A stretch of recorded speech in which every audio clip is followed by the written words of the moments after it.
Hi everyone, this is Isa here with the second entry of the Investigating Architect series.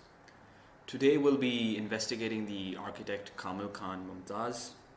Kamil Khan grew up in a cultural and intellectual environment that later shaped his sensitivity to history, craft, and regional identity.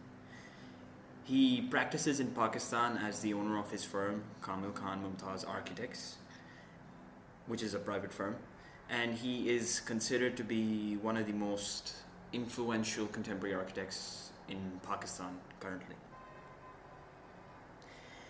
He also studied, like Zaha Hadid, who I covered in a previous video, from the Architecture Association School in London, where it was over there he received exposure to international styles and the idea of modern architecture.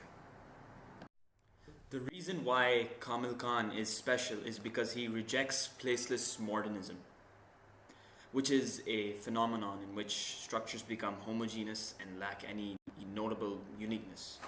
He argues that structures must be made in accordance to the environment, the circumstances, and constraints that are present within that region. I'll explain how he has done this through the Harsukh mansion located in Lahore. So, without further ado, let's begin.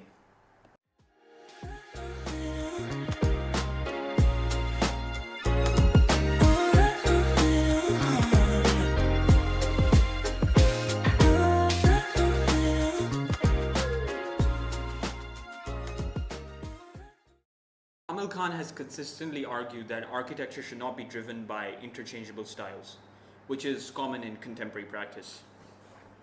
For him, design begins not with an image but with the nature of the project itself. Its climate, cultural habitats, available materials, and social patterns all being integral components of it. This belief explains why he deliberately constrains his work to regional construction methods and spatial logics. In his view, traditional building techniques did not emerge by chance. They evolved as precise responses to environmental pressures and ways of living that were experienced by our ancestors. A clear and compelling example of this philosophy is the Harsukh complex near Lahore, which was conceived as both a family residence and a cultural arts center. Rather than producing a generic modern house that could be placed anywhere, Kamil Khan designed Harsukh as a building which is inseparable from its location.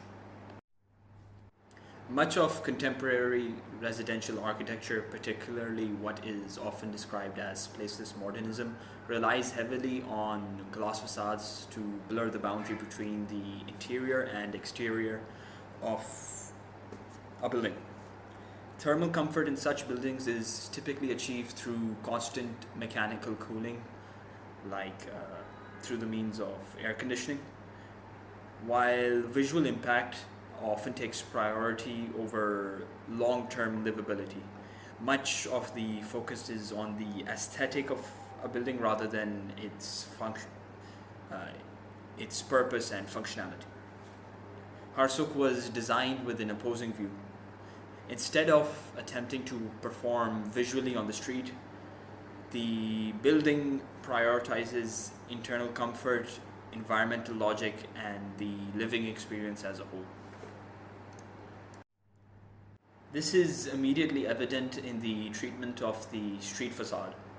Rather than presenting a transparent or expressive exterior, Harsukh adopts a restrained, solid outer edge that functions as a protective boundary. This decision is not an aesthetic compromise but a deliberate response to climate and privacy. The facade limits heat gain, controls exposure, and shields domestic life from the public street. Openness, light, and spatial richness are reserved for the interior, where they directly serve the residents rather than contributing to an external image, which is what Kamil Khan intended. Furthermore, the heart of the residential portion of Harsukh is its central courtyard, around which three independent residential units are organized.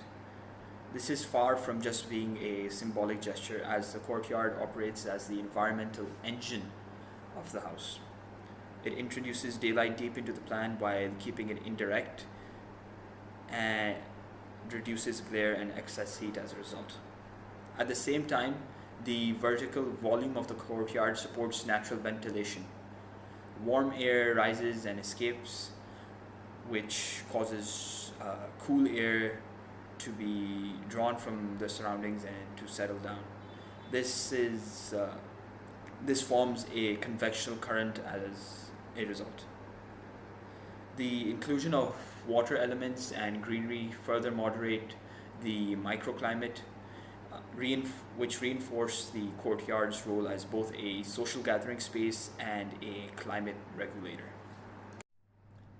Thermal comfort is further enhanced through the extensive use of brick masonry. Brick is not chosen for its appearance alone, but for its physical properties as well.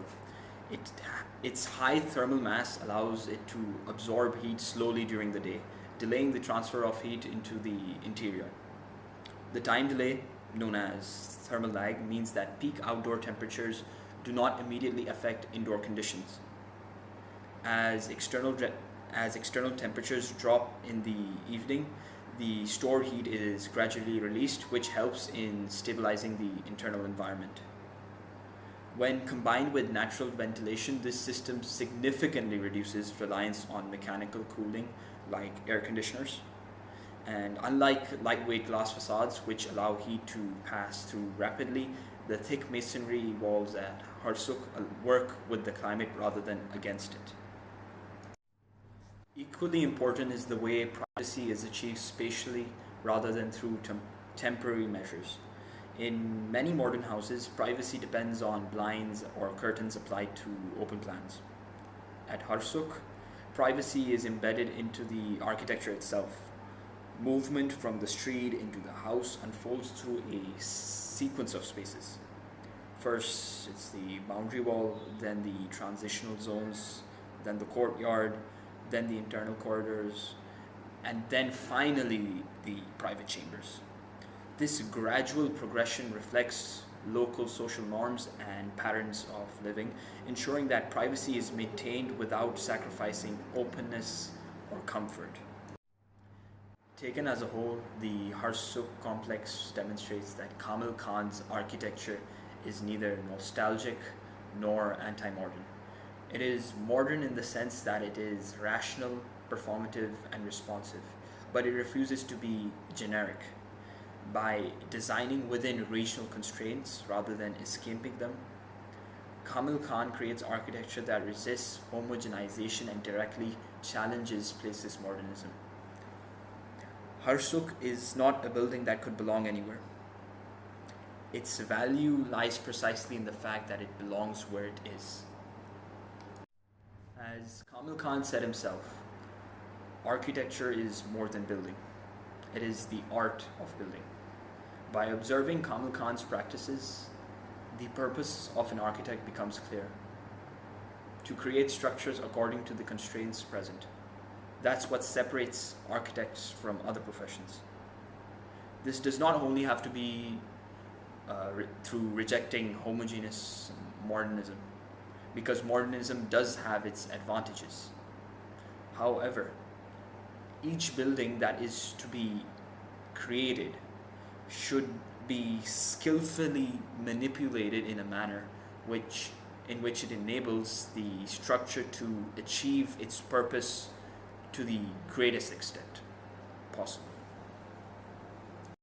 Please make sure that you like and subscribe because it really helps me in continuing to make videos. Thank you.